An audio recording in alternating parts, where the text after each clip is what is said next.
টিকটিকি সম্পর্কিত একটি নিচে দেওয়া হলো। হাদিস আন উম্মে শারিক আন্না রাসূলাল্লাহ সাল্লাল্লাহু আলাইহি ওয়াসাল্লাম আমারা বে কাতলিল ওয়াজাগি ও কানা ইয়ানপু আলা ইব্রাহিমা আলাইহি সালাম। বাংলা অনুবাদ। উম্মে শারিক রাদিয়াল্লাহু থেকে বর্ণিত, রাসূলুল্লাহ সাল্লাল্লাহু আলাইহি ওয়াসাল্লাম টিকটিকি আরবি ওয়াজাক মারার নির্দেশ দিয়েছেন এবং বলেছেন সে ইব্রাহিম আলাইহি সালামের ওপর আগুন জ্বালাতে ফু দিত।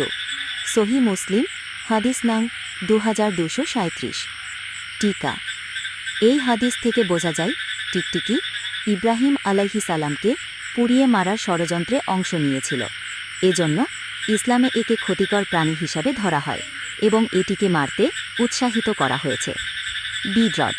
এই নির্দেশটি সেই সময়ও প্রসঙ্গে ছিল যেখানে টিকটিকি ছিল আগুন ছড়ানোর বাহক বা রোগবাহক। সুতরাং বর্তমান সময়েও কেউ যদি একে মারতে চায় সেটা তখনই করা উচিত যদি এটি ক্ষতির কারণ হয়। আরও হাদিস